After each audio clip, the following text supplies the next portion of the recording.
तो आज की इस वीडियो के अंदर हम पढ़ेंगे साथ में the end of bipolarity. Political science की 12th क्लास की हमारी एनसीईआरटी की बुक है कंटेम्प्रेरी वर्ल्ड पॉलिटिक्स। उसका फर्स्ट चैप्टर है द एंड ऑफ बाइपोलैरिटी। तो चैप्टर शुरू करने से पहले इस वीडियो के अंदर मैं समराइज़ करूँगा आप लोगों को पूरा चैप्टर, जिससे आप हेल्प मिले समझने में। ठीक है, एंड आपको कोई डाउट हो तो आप कमेंट सेक्शन में वो बता सकते हैं, पूछ सकते हैं। पहले हमें मतलब समझना होगा इसका बाइपोलर का मीनिंग क्या है। बाइपोलैरिटी की हम बात कर रहे हैं तो इसका मतलब ये है कि दो पोल में डिवाइडेड है, दो पार्ट्स में डिवाइडेड हो गया है पूरा वर्ल्ड, एंड उसके एंड होने की बात हो रही है यहाँ पर। जैसे हम बाइनोकुलर्स बोलते हैं ना, बाइनोकुलर्स, बाय जो वर्ड है वो दो को रिप्रेजेंट करता है हमेशा। जैसे हम बाइलिंगुअल की बात करें, जैसे यहाँ पे हम दो लैंग्वेज अगर यूज़ कर रहे हैं हम, इंग्लिश और हिंदी, देन बाइलिंगुअल है ये। जो बाय वर्ड है वो दो को रिप्रेजेंट करता है, तो बाइपोलर जो है वो वर्ल्ड को रिप्रेजेंट करता है। वहाँ पे दो पार्ट्स में बटे हुए वर्ल्ड को, जिसमें एक तरफ यूएसए है और एक तरफ यूएसएसआर है। ये दोनों रिप्रेजेंटेटिव हैं first world and second world के। ठीक है, बाद में हम थर्ड वर्ल्ड के बारे में पढ़ेंगे आने वाले चैप्टर्स के अंदर।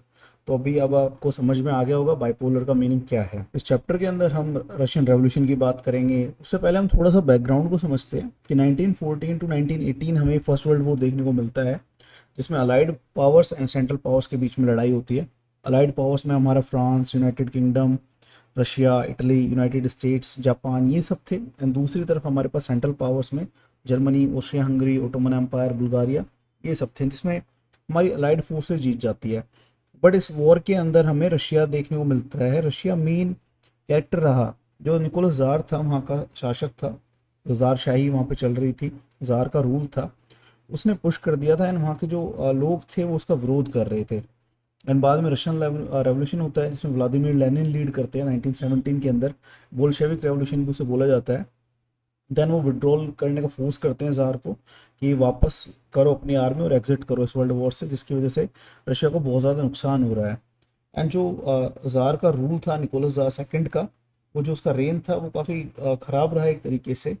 देखने में ये मिलता है कि जिसमें रशिया काफ़ी पिछड़ रहा था, उसके सोल्जर्स मारे जा रहे थे, एंड काफ़ी ज़्यादा हम बोल सकते हैं कि लोगों के बीच में आक्रोश था। ठीक है, लोग गुस्सा थे उससे काफ़ी ज़्यादा। तो वहाँ पे वो काफ़ी प्रोटेस्ट कर रहे थे। बट निकोलस जार ने क्या करा, बाय फोर्स उनको सप्रेस करने की ट्राई करा। बट एट द एंड वहाँ पर 1917 में रेवोल्यूशन होती है एंड लेनिन के पास पावर आती है। तो वहाँ पे वो शुरुआत होती है यूएसएसआर की। 1924 में यूएसएसआर बनता है हमारा। जो यूएसएसआर है, आप इसके बारे में पढ़ चुके हैं ऑलरेडी प्रीवियसली, आपने थोड़ा बहुत पता होगा यूएसएसआर के बारे में। ठीक है, जो यूएसएसआर है वो रिप्रेजेंट करता है सोशलिस्ट कम्युनिस्ट आइडियोलॉजी को, एंड वहीं पे यूएसए जो है दूसरी तरफ कैपिटलिज्म को शो करता है। जो फादर ऑफ कैपिटलिज्म बोलते हैं हम एडम स्मिथ को बोलते हैं। एंड जो लिबरल विचारधारा है, उदारवाद की जो विचारधारा है, लिबरल आइडियोलॉजी है, उस पर बेस्ड है वो।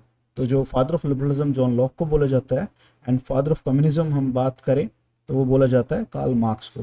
तो जो व्लादिमीर लेनिन है वो कार्ल मार्क्स के काम को आगे बढ़ाते हैं एंड एक कम्युनिस्ट रजीम को एस्टैब्लिश करते हैं रशिया के अंदर 1917 में, एक रेवोल्यूशन के जरिए।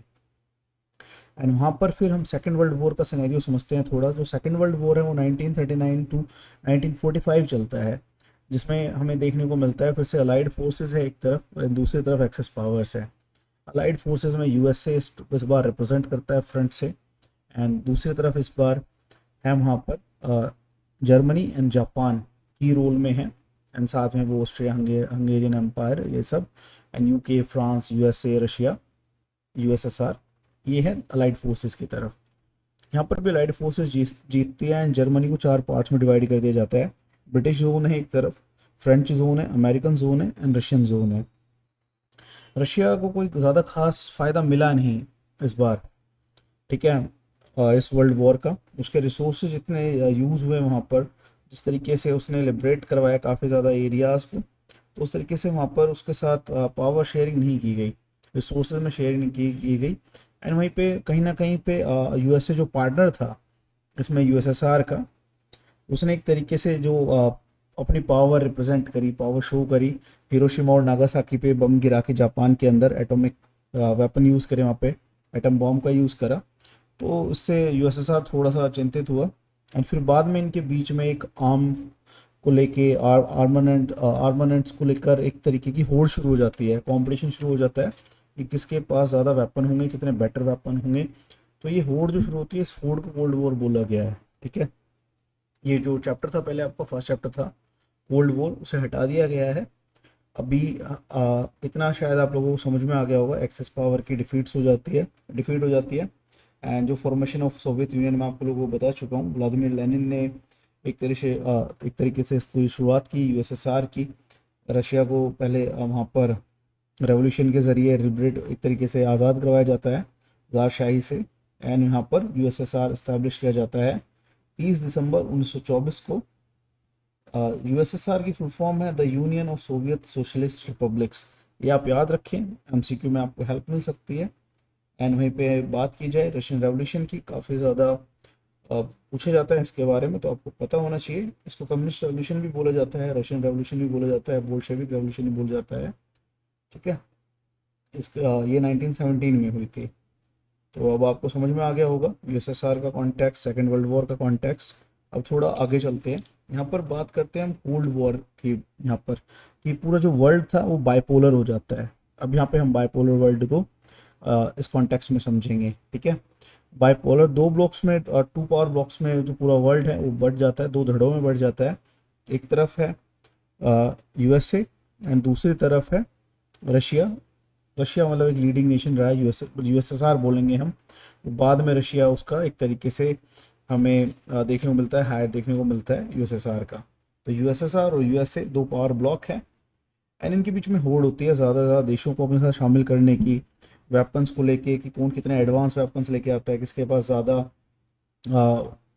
एटॉमिक बॉम्ब होंगे। एंड डिप्लोमेटिक टैक्टिक्स की भी यहाँ पे बात होती है, प्रोपेगेंडा चलाया जाता है ये बताने के लिए कि किसकी रिजीम बेटर है, ज़्यादा से ज़्यादा लोगों को अपने साथ शामिल करने के लिए। तो हमें यहाँ पे देखने को मिलता है।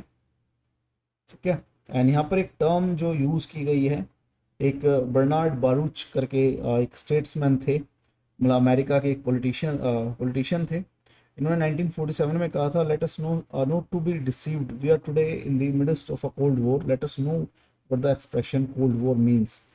ओके, यहाँ पे कोल्ड वॉर जो टर्म का यूज़ पहली बार किसने किया, तो ये बर्नार्ड बरूच थे।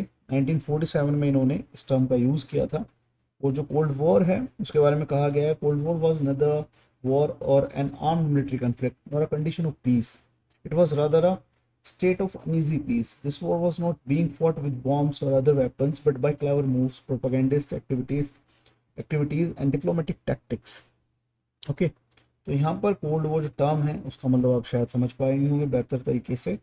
एंड वहीं पे दूसरी तरफ यूएसए है, वहाँ पर वो अपने आप को प्रमोट कर रहा है कि हम खुले विचारों के लोग हैं, लिबरल माइंडसेट है, हमारे यहाँ पर डेमोक्रेसी है, लोगों के पास राइट्स हैं, एंड उनके पास पावर है अपने लीडर्स को इलेक्ट करने की। दूसरी तरफ यूएसएसआर है, जहाँ पर वन पार्टी सिस्टम हमें देखने को मिल रहा है। यूएसएसआर की कम्युनिस्ट पार्टी लीड कर रही है, पहले लेनिन उसके सर्वे सर्वा थे, फिर बाद में स्टालिन बनते हैं, जोसेफ स्टालिन। एंड वहाँ पर लोगों के पास कोई ऐसा इतने राइट्स नहीं है, उनकी आवाज़ को सप्रेस किया जा रहा है, इस तरीके की बातें निकल के आती है। एंड वहीं पर जो हमारा रशिया, जो यूरोप है, यूरोप में भी एक वेस्ट ब्लॉक है, एक ईस्ट ब्लॉक है। ईस्टर्न ब्लॉक के जो कंट्रीज़ थे उसमें रशिया है, एंड साथ में पोलैंड है, हंगरी है, रोमानिया है, बुल्गारिया है, ये सब है। एंड जो वेस्टर्न ब्लॉक है उसमें यूएसए, ब्रिटेन, फ्रांस और वो सब वेस्ट की सारी कंट्रीज़ मेनली ये सब है। फिर ये जो वॉर है ये पहुंचती है हमारी एशिया के अंदर भी आता है, यहाँ पे अफगानिस्तान को इन्वेड करता है यूएसएसआर, उसका जिक्र देखने को मिलेगा। यूएसए कैसे सपोर्ट करता है तालिबान को वहाँ पर यूएसएसआर के अगेंस्ट अफगानिस्तान में, वहाँ के लोकल कबीलों को कि लड़के यूएसएसआर को बाहर निकाल दे, उसका जिक्र देखने को मिलता है। ठीक है, तो यहाँ पर जो न्यूक्लियर वेपन्स की बात की जाए, इसके पास कब आया, तो सबसे पहले हिरोशिमा नागासाकी पे बॉम्ब डिप्लॉय करे रशिया ने, वो अमेरिका ने, सॉरी यूएसए ने। 1945 टू 46 माना जाता है कि यूएसए ने अपना जो न्यूक्लियर बॉम्ब है वो डेवलप कर लिया था। वहीं पे रशिया जो है वो 1949 में अपने यहाँ पर एटम बॉम्ब का एक्सप्लोजन करके एक एटॉमिक पावर बनता है। 1952 में ब्रिटेन, 1960 में फ्रांस डेवलप कर लेता है अपना न्यूक्लियर वेपन। एंड इसी दौरान एशिया के अंदर चाइना भी लग जाता है अपना न्यूक्लियर प्रोग्राम पे बॉम्ब डेवलप करने में। एंड बाद में जाके चाइना भी 1968 के आसपास अपना न्यूक्लियर बॉम्ब डेवलप कर लेता है। तो अब बात करते हैं सेकेंड वर्ल्ड वॉर के बाद हुआ क्या था। सेकेंड वर्ल्ड वॉर के बाद हमें देखने को मिलता है कि जो जर्मनी है उसको 4 जोन्स में डिवाइड कर दिया जाता है, जहाँ पर एक तरफ ब्रिटिश जोन है, एक तरफ रशियन जोन है, एक अमेरिकन जोन, एक फ्रेंच जोन। एंड साथ ही सेम ऐसे ही बर्लिन के साथ किया जाता है, बर्लिन को भी 4 पार्ट्स में डिवाइड कर दिया जाता है। एंड जो बर्लिन है वो रशियन जोन में था, तो वो काफ़ी बाद में एक पीक पॉइंट आएगा वहाँ पे कन्फ्लिक्ट बढ़ने का। तो ऐसा होता है कि बाद में है ना, ये सभी जो कंट्रीज़ हैं जिसमें ब्रिटेन, फ्रांस एंड यूएसए मिलके एफआरजी बनाते हैं, एफआरजी, फेडरल रिपब्लिक ऑफ जर्मनी, ये अपने पार्ट्स को मर्ज करके एफआरजी इस्टेब्लिश कर लेते हैं। एंड इसकी कैपिटल होती है बॉन, बान बोलते हैं, बॉन आप बोल सकते हो उसे। इन 1949 सोवियत जोन जो है वो भी अपने यहाँ का जो ईस्टर्न जोन था उसके पास जर्मनी का, उसको बनाता है जर्मन डेमोक्रेटिक रिपब्लिक, जीडीआर। तो आप ये फुल फॉर्म से याद रखेंगे। एंड इसके सेंटर में बर्लिन था, तो बर्लिन भी ऐसे ही 2 पार्ट्स में डिवाइड हो जाता है। एंड फिर बाद में बर्लिन ब्लॉकेड देखने को मिलता है हमें, जिसमें बर्लिन में एक दीवार बना दी जाती है। एंड बर्लिन को इस तरीके से काट दिया जाता है वेस्ट जर्मनी से कि वहाँ पर लोग जो एक आ ना जाएं, कि कोई सपोर्ट ना मिल पाए। देन जो वहाँ पे एयर ड्रॉप करी जाती है सप्लाईज वगैरह, तो फिर वो कन्फ्लिक्ट काफ़ी रेज होता है। बट यहाँ पर जो यूएसएसआर है वो शूट नहीं करता है किसी भी एरोप्लेन वगैरह को, जिससे हो सकता है कि वो ज़्यादा प्रॉब्लमेटिक सीन क्रिएट हो जाता इन दोनों के बीच में, एक बड़े स्केल पे वॉर भी देखने को मिल जाती है। बट ऐसा हुआ नहीं, काफ़ी चांसेस बने। क्यूबा मिसाइल क्राइसिस का जिक्र देखने को मिलेगा हमें, बर्लिन ब्लॉकेड की बात हो रही है यहाँ पर, ये सब है। ठीक है। एंड दूसरी तरफ जब हम चलते हैं, जो ये कोल्ड वॉर है, ये पावर ब्लॉक्स हैं, इनकी बात हम कर चुके हैं ऑलरेडी। और अब हम यहाँ पर आते हैं कि जो आपके मेन क्राइसिस है, बर्लिन जो ब्लॉकेड है वो 1948-49 में शुरू हुआ। एंड जो क्यूबा मिसाइल क्राइसिस है वो 1962 में हमें देखने को मिलता है। एंड मिलिट्री इंटरवेंशन देखने को मिलता है चेकोस्लोवाकिया में। ठीक है। एंड 1948 में जो कम्युनिस्ट रशिया था वो ट्राई करता है कि सारे कम्युनिकेशंस को ब्लॉक कर दिया जाए वेस्ट बर्लिन और वेस्टर्न जर्मनी के साथ, उनके पार्ट का जो ईस्टर्न ब्लॉक है, ईस्टर्न जर्मनी है उसको। देन यहाँ पे बर्लिन वॉल बनाई जाती है बाद में, एंड वो काफ़ी बड़ा सिंबल बनती है इस पूरे कोल्ड वॉर एरा का। यहाँ पर कुछ ऑर्गेनाइजेशंस की बात करते हैं जो इस्टेब्लिश की गई है, मिलिट्री अलायंस बनाए गए, NATO, North Atlantic Treaty Organization, and SEATO, South East Asia Treaty Organization, ये बने थे यहाँ पर यूएसए के लीडरशिप में। इसका मीनिंग ये था कि सारी कंट्रीज अलायंस में आते हैं, एक कि किसी एक पर अटैक होगा तो सब पर अटैक माना जाएगा। एंड इसी के जवाब में जो ईस्टर्न ब्लॉक है हमारा, यूएसएसआर जिसको रिप्रेजेंटेटिव है रशिया है जिसका, और बाकी कम्युनिस्ट कंट्रीज, वो वॉर्सो पैक्ट बनाते हैं। वॉर्सो राजधानी है पोलैंड की, एंड पोलैंड एक यूरोपियन कंट्री है। तो ये सारी बातें हैं यहाँ पर। एंड मैं कुछ और फैक्ट्स इस चैप्टर से जो निकल के आते हैं वो मैं आप लोगों का शेयर करता हूँ।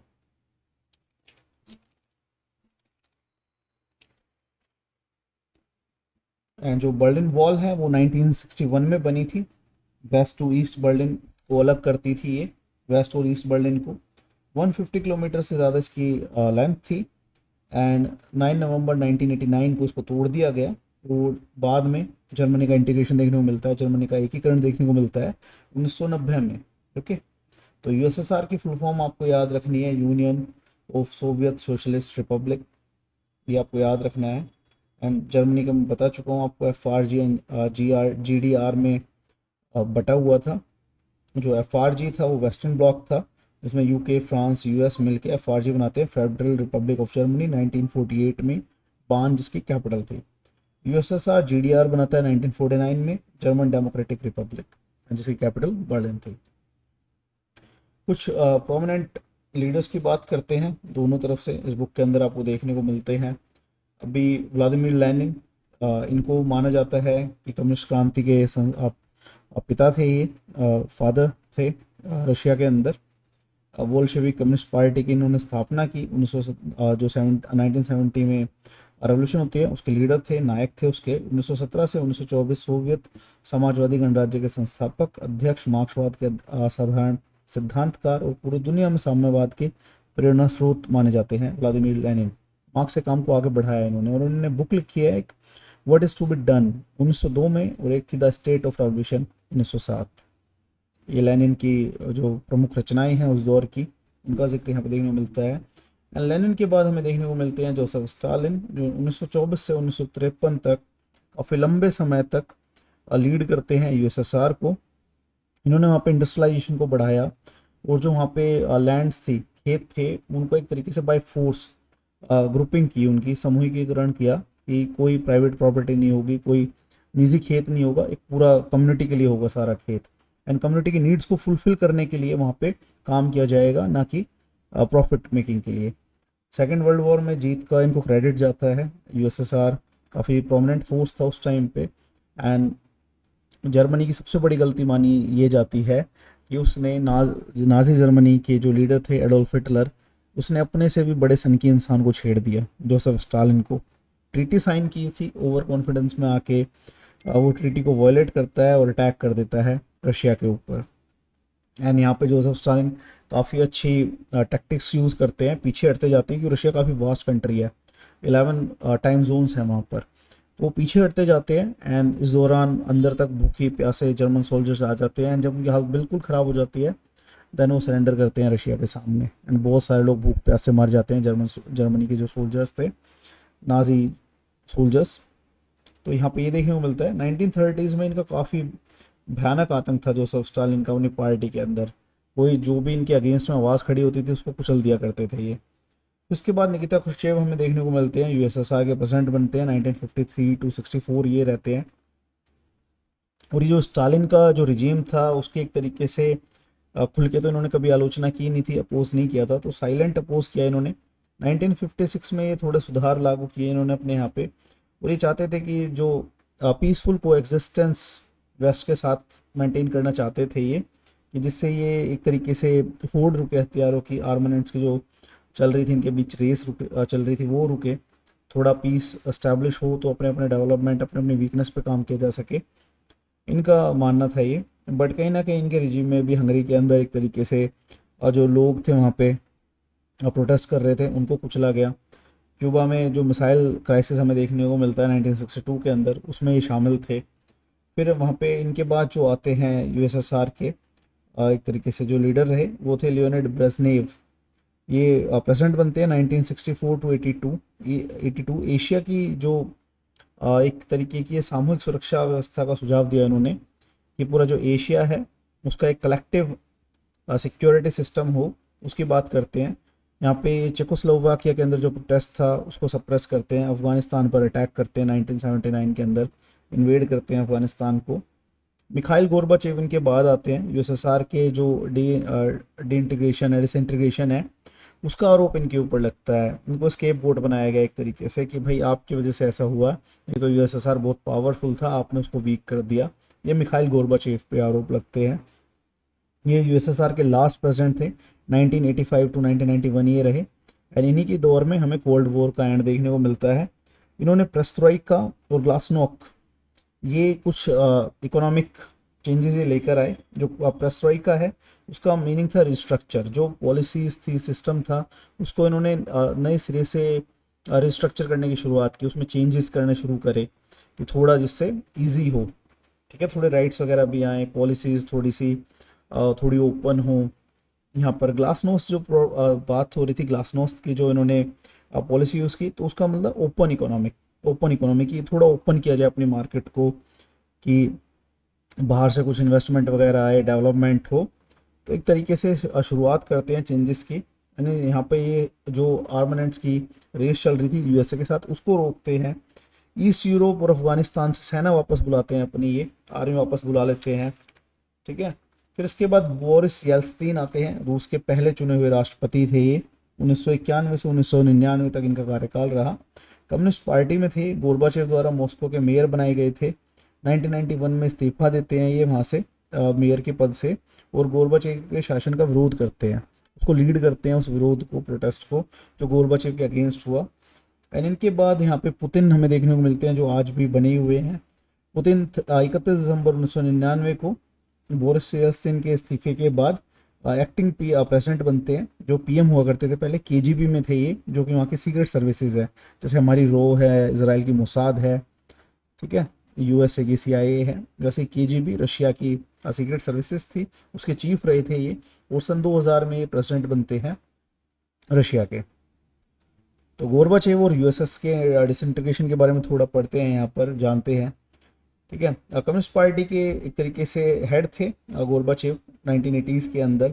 तो जो कम्युनिस्ट पार्टी को थोड़ा सा ओपन इन्होंने बनाया, चेंजेस लाने शुरू करे, बट वो काफ़ी देर होगी लाने में, जब तक काफ़ी हालत बिगड़ चुकी थी, इसीलिए इन पे ज़्यादा इल्ज़ाम आता है। बट ऑलरेडी काफ़ी वीक हो चुका था USSR का सिस्टम वहाँ पर। ये जो वेस्ट में एक तरीके का टेक्नोलॉजी का जो रेवोल्यूशन हुआ था, IT टेक्नोलॉजी का, इंटरनेट एंड जो वहाँ पे टेक्नोलॉजी एडवांसमेंट थी, तो वो सब ये USSR के अंदर लाना चाहते थे और वेस्ट के बराबर लाना चाहते थे, इसलिए इन्होंने जो सुधार थे उनको तेज़ कर दिया। ईस्ट यूरोप के अंदर जो कम्युनिस्ट पार्टीज़ की गवर्नमेंट थी वो गिरने लगी, वहाँ पे लोगों का प्रोटेस्ट शुरू हो गया। ठीक है, गोरबाचेव ने जो क्या करा था वहाँ पे, जो सुधार लागू किए थे, कम्युनिस्ट पार्टी के नेताओं ने इसका काफ़ी ज़्यादा विरोध किया कि नहीं, ये तो हमारे हाथ से निकल जाएगा, हमारी पावर कम हो जाएगी इस यूरोप के अंदर, आप ये सुधार वगैरह बंद करो। तो इसका विरोध यहाँ पे देखने को मिलता है। 1991 में एक कू होता है, तख्ता पलट होता है, एंड बोरिस येल्त्सिन अपने हाथ में सत्ता ले लेते हैं, जिसके बारे में हमने बात कर ली है। दिसंबर 1991 येल्त्सिन के नेतृत्व में USSR के 3 बड़े गणराज्य, 3 बड़े जो रिपब्लिक्स थे, रशिया, यूक्रेन और बेलारूस, ये यहाँ पे डिक्लेयर करते हैं USSR के ख़त्म होने का, डिसइंटीग्रेशन का, कि अलग अलग होंगे अब सब। एंड यहाँ पे कम्युनिस्ट पार्टी को बैन कर दिया जाता है, और जो कैपिटलिज्म एंड डेमोक्रेसी है इसको अपना आधार बनाया जाता है। ज़्यादातर जो कंट्रीज़ हैं इससे निकली यहाँ पर USSR के बाद 15 देश थे जो अलग होते हैं वहाँ पर। एंड जो पहला देश था हम बात करें तो वो वहाँ पे सबसे पहले जिसने अपने आप को आज़ाद घोषित किया वो एस्टोनिया था। ठीक है, सॉरी, लिथुआनिया था। उसके बाद एस्टोनिया एंड लातविया, ये बाल्टिक कंट्रीज़ थी, आज ये UNO के मेंबर्स थे। इनके बारे में भी थोड़ा पढ़ेंगे। अभी हम बात करते हैं CIS के बारे में, कॉमनवेल्थ ऑफ इंडिपेंडेंट स्टेट्स। ठीक है, आज इसका अर्थ है हमारा कम्युनिस्ट पार्टी यहाँ पर मध्य एशियाई राष्ट्रकुल बनाया इन्होंने, एक कॉमनवेल्थ बनाया इंडिपेंडेंट स्टेट्स का। इसमें टोटल 15 देश थे, एंड इसके जो संस्थापक सदस्य थे उसमें रूस, यूक्रेन और बेलारूस थे। और USSR का जो उत्तराधिकारी था, हायर था, वो रशिया को डिक्लेयर किया गया, और उसने स्वीकार किया कि जो जितनी भी डील्स हुई है, ट्रीटीज़ हुई है USSR के साथ, उनको रशिया निभाएगा। जो भी इंटरनेशनल ट्रीटीज़ एंड जो समझौते हुए हैं उसका जिम्मा अब रशिया पर था। एंड USSR के विघटन के साथ ही 15 नए देश सामने आते हैं हमारे। एंड एक मैं आपको टाइम फ्रेम समझाता हूँ किस तरीके से हुआ था। मार्च 1985 मिखाइल गोर्बाचेव कम्युनिस्ट पार्टी के महासचिव बनते हैं और USSR में सुधारों की श्रृंखला शुरू करते हैं, और ग्लासनोस्ट एंड पेरेस्ट्रोइका, जिसकी हम बात कर चुके हैं।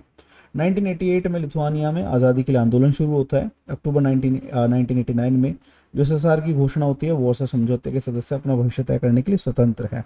जो वॉर्सो पैक्ट के मेंबर थे, वॉर्सो पैक्ट जो नाटो के जवाब में बनाया गया था, जो उसके मेंबर्स थे उनको बोला जाता है कि आप इंडिपेंडेंट हैं, वहाँ पर अपना डिसीजन लेने के लिए आज़ाद हैं, स्वतंत्र हैं, आप अपना जो फ्यूचर है वो डिसाइड कर सकते हैं खुद से।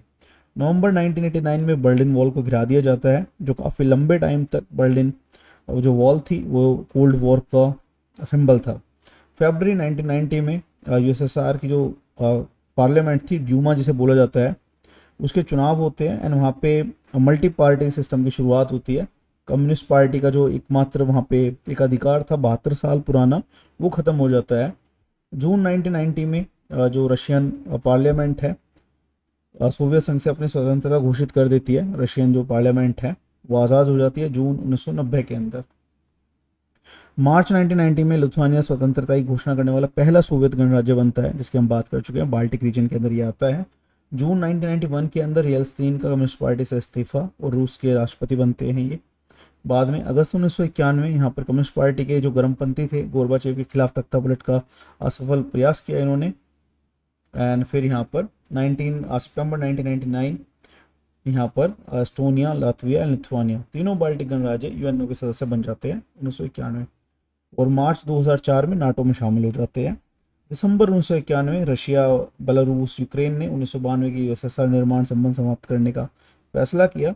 स्वतंत्र राष्ट्रों का राष्ट्रकुल बनाया एक। Armenia, Azerbaijan, Moldova, Kazakhstan, Kyrgyzstan, Tajikistan, Turkmenistan and Uzbekistan, ये सब सीआईएस के सदस्य बनते हैं। और जॉर्जिया 1993 में सीआईएस का मेंबर बनता है।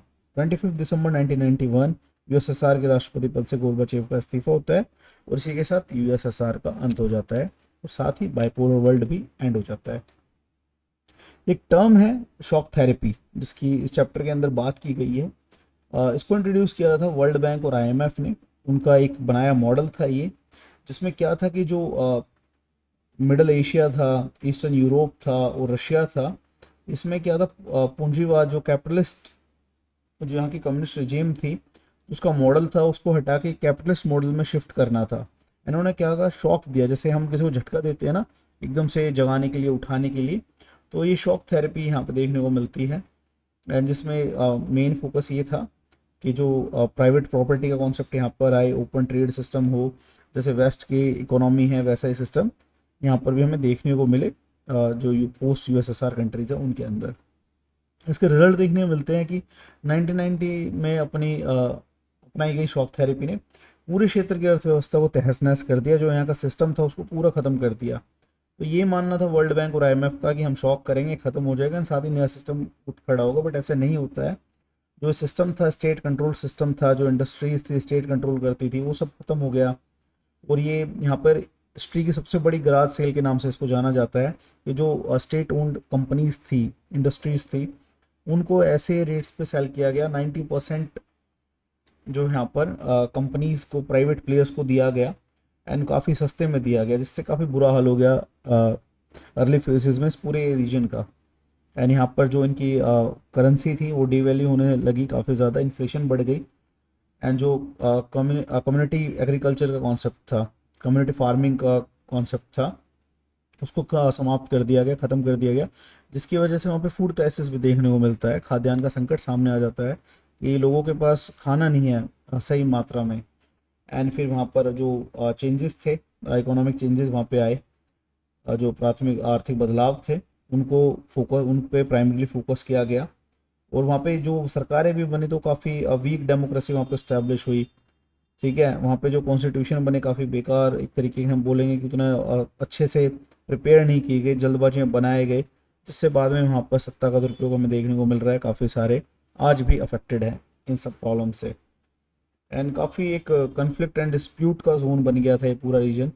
यहाँ पर जो यूएसएसआर के बाद के जो रिपब्लिक्स थे उनमें एक तरीके का गृह युद्ध देखने को मिलता है, सेपरेटिज्म बढ़ जाता है, अलगाववाद की बात हम करते हैं। रूस के अंदर जो दो रिपब्लिक्स थे, चेचन्या और दागिस्तान, यहाँ पर सेपरेटिज्म शुरुआत होती है। ये अलग तरीके से काफ़ी वायलेंट एक तरीके से ये मांग करते हैं। एंड आर्म्ड यहाँ पर स्ट्रगल देखने को मिलता है आर्म फोर्सेस के बीच एंड इनके सपोर्टर्स के बीच, चेचन्या और दागिस्तान के अलग से। एंड जो ताजिकिस्तान है वो 10 सालों तक एक तरीके से सिविल वॉर की चपेट में रहा। अजरबैजान, नगरना कारोबाग एक एरिया है वहाँ पर, अर्मेनिया के बीच इसको लेके लड़ाई चलती रहती है। एंड रिसेंट टाइम भी ये लड़ाई देखने को मिलती है। यूक्रेन रशिया के बीच में लड़ाई होती है क्रीमिया को लेके। एंड अभी हाल फिलहाल में ये लड़ाई चल रही है आज भी, एंड काफ़ी लंबे टाइम से चल रही है, अभी भी ख़त्म नहीं हुई है। वहीं पे ईस्ट यूरोप के अंदर चेकोस्लोवाकिया था, वो दो भागों में बढ़ जाता है, चेक तथा स्लोवाकिया एरिया के अंदर, चेक रिपब्लिक एंड स्लोवाकिया, ये दो एरियाज में बढ़ जाता है वो। एंड जो बाल्कन्स थे 1991 में यूगोस्लाविया कई हिस्सों में टूट जाता है, बोस्निया, हर्जगोविनिया, स्लोवेनिया तथा क्रोएशिया। एंड यहाँ पर आके नाटो इंटरफेयर करता है। ठीक है, तो ये सारा पोस्ट यूएसएसआर सिनेरियो में देखने को मिलता है। एंड यहीं पे बात करें तो यूएसएसआर और इंडिया के रिलेशंस की एंड मॉडर्न डे में रशिया और इंडिया के रिलेशंस की, तो उसका इंडियन कॉन्टेक्स्ट में समझते हैं। कोल्ड वॉर के टाइम पे इंडिया वहाँ पर रिप्रेजेंट करता था नैम को, नॉन अलाइंड मूवमेंट को सपोर्ट करता था वहाँ पर भारत। एंड ये जो थर्ड वर्ल्ड कंट्रीज़ थे उनका बनाया संगठन था एक तरीके का, कि हम किसी भी एक गुट में शामिल नहीं होंगे, किसी एक ब्लॉक में शामिल नहीं होंगे। एंड अपनी पॉलिसी इस तरीके से फ्रेम की गई थी कि दोनों ब्लॉक से सपोर्ट मिले ज़्यादातर इन नैम मेंबर्स को। तो यूएसएसआर और इंडिया की बात करें तो यहाँ पे फाइनेंशियल काफ़ी मदद की गई। एंड रुपए को एक तरीके से मीडियम बना के ट्रेड किया गया यूएसएसआर और इंडिया के बीच। जिस तरीके एंड काफ़ी सारे जो हमारे यहाँ पे इंडस्ट्रीज़ है, स्टील इंडस्ट्रीज़ को स्पेशली यूएसएसआर ने सपोर्ट किया। विशाखापत्तनम, भिलाई, बोकारो स्टील प्लांट्स लगाने में यूएसएसआर ने इंडिया का साथ दिया। एंड पॉलिटिकल बात करें तो कश्मीर मुद्दे पर भारत का पक्ष हमेशा लिया। 1971 यूएन में एंड 1971 पाकिस्तान के युद्ध में सहायता की। 1971 जो बांग्लादेश के लिबरेशन की हम बात करते हैं, ईस्ट पाकिस्तान को जो लिबरेट करवाया, बाद में बांग्लादेश बना, उसमें काफ़ी मेजर रोल प्ले करता है। क्योंकि हमें जैसा पता है 1954 में जो पाकिस्तान है वो ज्वाइन कर लेता है सीटो को, South East Asia Treaty Organization का मेंबर बनता है 1954 में, अमेरिकन पावर ब्लॉक में शामिल हो जाता है। तो वहाँ पर क्या है कि जैसे लड़ाई शुरू होती है तो पाकिस्तान की मदद करने के लिए यूएसए अपने वॉरशिप्स वगैरह, बैटल शिप्स रवाना कर देता है। दैन यूएसएसआर एंड इंडिया के बीच ट्रीटी ऑफ फ्रेंडशिप थी 1971 में, 20 साल की ट्रीटी ऑफ फ्रेंडशिप साइन की गई थी। तो जिसके चलते एक तरीके का वहाँ पे पावर बैलेंस हो गया एंड रशिया और अमेरिका बीच में नहीं आए एंड पाकिस्तान एंड इंडिया के बीच सारा मामला रहा। एंड हमें सबसे बड़ा मिलिट्री का एक सरेंडर देखने को मिलता है, 90,000 से ज़्यादा पाकिस्तानी सैनिक इंडियन आर्मी के सामने सरेंडर करते हैं। तो वो चीज़ है वहाँ पे। एंड जो यूएसएसआर है वो इंडिया को सपोर्ट करता है मिलिट्री के अंदर भी, आर्म्स के अंदर भी। जो हमें मिग, हमारे उस टाइम पे फाइटर प्लेन्स थे वो यूएसएसआर ने प्रोवाइड किए थे। वेपन्स का सपोर्ट देखने को मिलता था, ट्रेनिंग को लेके, एंड जो टेक्नोलॉजी थी उसको यहाँ पे शेयर किया गया, इंस्ट्रूमेंट्स को शेयर किया गया। एंड कल्चरल बात कही जाए तो जो यूएसएसआर के अंदर हिंदी फिल्में काफ़ी ज़्यादा पॉपुलर थी, ठीक है। एंड यूएसएसआर की यात्रा करते थे भारत के बहुत सारे लेखक, कलाकार, ये सब। एंड जो राज कपूर हैं उनके काफ़ी सारे गाने आज भी गाए जाते हैं। जो यूएसएसआर के मेंबर्स थे उन कंट्रीज़ में काफ़ी ज़्यादा फेमस है। उज़्बेकिस्तान, किर्गिस्तान, यहाँ पर मिथुन, ये सब लोग जो एक्टर्स थे हमारे काफ़ी ज़्यादा पॉपुलर थे। एंड जो अभी विघटन के बाद यूएसएसआर जैसे डिसइंटीग्रेट होता है उसके बाद रशिया उसका रिप्रेजेंटेटिव बनता है। एंड रशिया और इंडिया के बीच हमेशा काफ़ी लंबे टाइम से फ्रेंडली रिलेशंस रहे हैं, ठीक है। एंड आज की जो बात करें यूएसएसआर के बाद एक यूनिपोलर वर्ल्ड देखने को मिलता है हमें, जिसमें अमेरिका का डोमिनेंस था। अमेरिका वहाँ पे कंट्रोल करता था, काफ़ी सारी मेजर जो एजेंसीज़ हैं उनमें उसका दखल था। पॉलिसीज़ अमेरिका के फेवर में बनती थी, पॉलिसीज़ को डिक्टेट करता था अमेरिका। एंड अभी प्रेजेंट डे सिनेरियो की बात करें तो अभी हम एक मल्टीपोलर वर्ल्ड में रह रहे हैं, जहाँ पे मल्टीपल हम बोल सकते हैं कि पावर के एक तरीके से स्ट्रगल चल रहा है, पावर स्ट्रगल चल रहा है मल्टीपल पार्टीज़ के बीच, एंड जिसमें इंडिया एक बहुत बड़ा प्लेयर बन के सामने आया है। तो ये हमारा फर्स्ट चैप्टर था, द एंड ऑफ बाइपोलरिटी। अब आपको कोई डाउट हो तो आप कमेंट सेक्शन में पूछ सकते हैं। Thank you so much for watching.